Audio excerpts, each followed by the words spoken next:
Baiklah pemirsa, Anda masih bersama kami di dialog khusus pastinya kerjasama Adi TV dengan Dinas Lingkungan Hidup dan Kehutanan Daerah Istimewa Yogyakarta. Dan saya bersama dengan Bu Reni dan juga Pak Arief saat ini berada di lobi kantor Balai Laboratorium Lingkungan Hidup.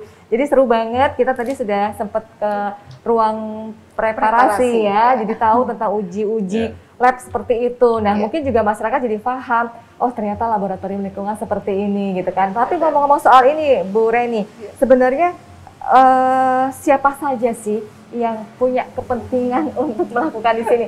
Jangan-jangan kan mesti pada bertanya-tanya nih, apa saya bisa nih rumah tangga, industri rumah, atau mungkin harus badan usaha atau seperti apa itu? Terima kasih Mbak Irina. Jadi memang laboratorium lingkungan ini mungkin ini digunakan untuk pengujian parameter lingkungan.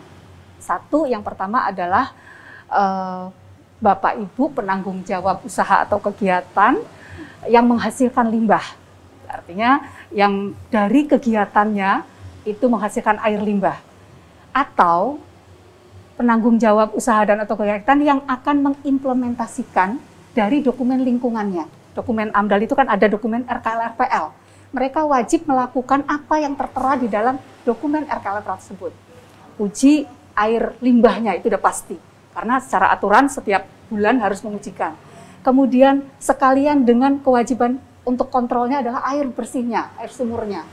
Termasuk air sungai yang menjadi media buangan dari air limbah tersebut.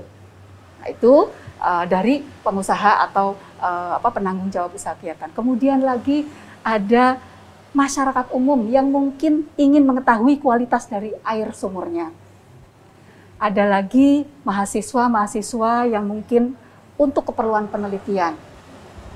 Dan tidak kalah juga adalah instansi pemerintah yang ingin mengetahui kualitas lingkungannya. Seperti tadi yang kami sampaikan di depan, ingin mengetahui kualitas air sungai untuk mengambil kebijakan. Atau untuk mengetahui perhitungan indeks kualitas air ya Pak, karena itu sungai-sungai itu yang ada di DIY. Itu mereka itu yang mungkin akan mengujikan ke kami hubungannya dengan parameter-parameter kualitas lingkungan.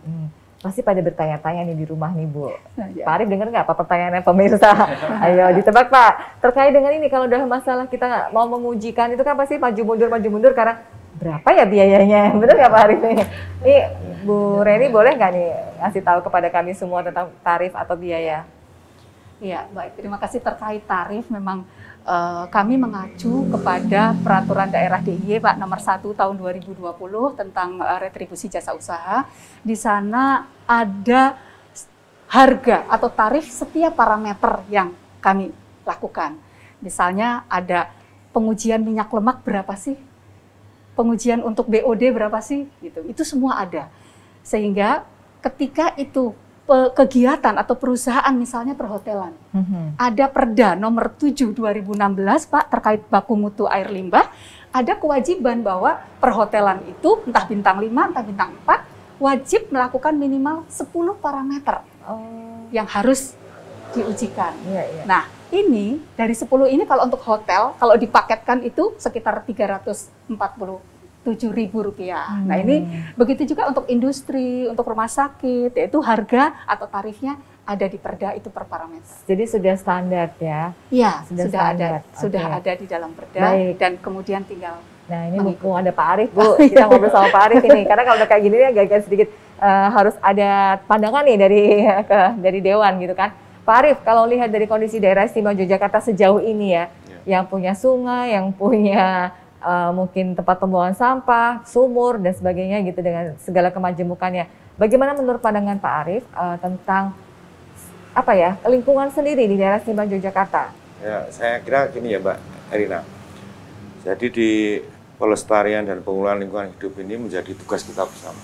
Di undang-undang itu juga disebutkan ini menjadi kewajiban negara, tetapi di dalamnya ada partisipasi dari masyarakat untuk pelestarian dan pengelolaan lingkungan hidup. Nah, khusus untuk layanan-layanan yang ada di Balai Laboratorium Lingkungan ini, saya kira kita dorong betul agar ada partisipasi masyarakat.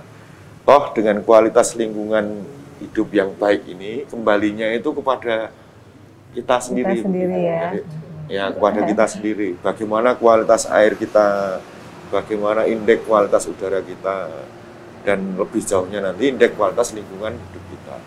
Nah, menarik Mbak, jadi ketika kita tahu kualitas lingkungan yang ada di sekitar kita itu menjadi kemudian reaksi kita atau sikap kita terhadap kepentingan lingkungan ini menjadi tepat begitu. Nah, di undang-undang itu memang negara harus menjamin hak-hak hidup masyarakat untuk mendapatkan lingkungan yang baik dan bersih. Di situ juga ada Mbak, asasnya itu kalau tidak keliru ya, pelanggar membayar gitu. Jadi baik perorangan, badan usaha, atau perusahaan, instansi pemerintah, ketika melakukan pelanggaran di sisi lingkungan hidup ya, pelestarian lingkungan hidup itu dia membayar. Nah sekarang untuk uji ini saya kira kalau tadi disampaikan Bu Reni itu ada tarifnya, saya kira tarifnya ini tarif yang rasional, sekedar namanya retribusi, biaya yang digantikan untuk mengganti proses-proses pengujian yang ada. Jadi ya tidak semata-mata mencari laba. Ini semata-mata untuk kelestarian lingkungan, kelestarian lingkungan dan pemanfaatannya dan kepentingan kita bersama. Menjaga lingkungan hidup. Betul. Kepentingan kita bersama untuk menciptakan Yogyakarta istimewa gitu ya. Istimewa orangnya, istimewa lingkungannya juga dong ya, betul, gitu kan. Nah, karena kalau hanya masyarakat aja tapi perusahaan atau instansi cuma merasa aman gitu, jadi nggak imbang ya Bu ya, gitu ya Bu Reni ya. Nah terus kira-kira untuk tadi ya, kan semua bisa untuk menguji di sini. Nah itu apakah memang ada sosialisasinya, apakah ada woro-woronya, atau sudah ada istilahnya kewajiban bagi para usaha yang harus menguji air sumurnya, air limbahnya, atau itu seperti apa Ibu? Kalau untuk perusahaan ada aturan yang memang mewajibkan untuk mengendalikan kualitas lingkungannya, yang mungkin kualitas air limbah yang dihasilkannya itu khawatir mencemari lingkungan, tentu harus dilakukan uji limbah sesuai dengan yang dipersyaratkan. Nah itu untuk perusahaan, tetapi ketika itu masyarakat, saya kira yaitu kesadaran masyarakat bagaimana mungkin ingin mengetahui tadi kualitas air sumurnya atau apanya, itu saya kira terutama IPAL komunal itu mungkin yang jarang kami terima sampel itu. Sebetulnya banyak ya Pak IPAL-IPAL komunal mungkin yang dikelola oleh masyarakat. Di dalam prosesnya itu kan kemudian nanti outletnya itu juga ke sungai. Nah itu bagaimana kualitas buangan itu bisa dilihat nanti efektivitas dari IPAL-nya. Nah ini ya juga kami jarang menerima sampel dari IPAL komunalnya. Artinya mungkin kesadaran masyarakat untuk melihat bagaimana sih kualitas limbah yang dibuang ke lingkungan. Mudah-mudahan obrolan kita di dialog khusus ini bisa membuka mata hati pemirsa semua di rumah gitu ya. Jadi bisa langsung tergerak, oh iya selama ini bertahun-tahun belum pernah ngecek atau mungkin pernah diuji gitu ya. Nah, kapan sebenarnya waktu yang tepat untuk penerimaan sampel atau uji ini, Bu Reni? Kami di dalam menerima sampel, sebetulnya kami setiap hari hari kerja dari jam 8 sampai dengan jam 13 kami menerima sampel. Nanti mungkin di sini kita ada FO, front office, yang nanti akan menerima pelanggan. Sebetulnya kami juga memberikan kemudahan kepada pelanggan dapat melakukan permohonan itu dengan online sebetulnya. Oh sekarang ini sejak dengan online, sehingga sejak awal atau baru sejak pandemi ini? 1 tahun ini. Jadi kita berusaha untuk meningkatkan pelayanan, untuk mempercepat dan mempermudah, dan tidak perlu antri di sini Pak, bisa mungkin melakukan permohonan itu dari perusahaan masing-masing atau dari rumah masing-masing. Tetapi memang harus membawa sampelnya di hari itu juga Pak. Jadi hanya memberikan sampel, tidak perlu mengantri lagi. Karena di FO itu perlu ada langkah-langkah ketika pelanggan itu memberikan sampel.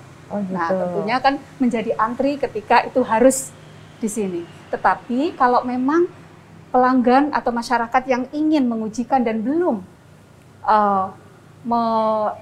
menghubung dengan aplikasi, ya bisa datang ke sini di Biorolor ini, kemudian nanti akan dibantu FO untuk melakukan aplikasi dan Berarti prosesnya. masyarakat bisa mengakses ini melalui website.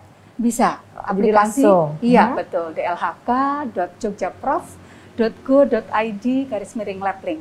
Oke, sudah langsung. Kalau Ya. terkait waktu yang tepat ya. Aha. Kalau pengguna jasa layanan ini pemerintah daerah misalnya untuk mengukur indeks kualitas air, ini memang selama ini yang dipakai dua pemantauan ya, dua waktu pemantauan, masa kemarau dan masa penghujan gitu. Itu kalau yang mungkin yang waktu yang tepat begitu untuk kapan pengujian. Walaupun Pemda sendiri selama ini kita di pemerintahan daerah Kabupaten DIY ini itu baru bisa melaksanakan pemantauannya di dua waktu pemantauan itu, pada saat kemarau dan penghujan. Gitu. Sementara yang transisinya itu belum dilaksanakan. Tapi ini kemudian nanti kita tingkatkan di waktu-waktu yang mendatang. Saya kira ketepatan waktunya juga kan. Masing-masing punya kualitas sendiri kali ya? Iya, di masa kering, masa kemarau itu kan berbeda. Iya, kalau begitu seru banget ya. Saya jadi lebih tahu lagi. Tapi kayaknya kita akan jeda dulu sebentar. Nanti kita lanjutkan lagi obrolan kita ya, Pak Arief dan juga Bu Reni. Dan untuk Anda pemirsa, pastikan tetap bersama kami di Dialog Khusus.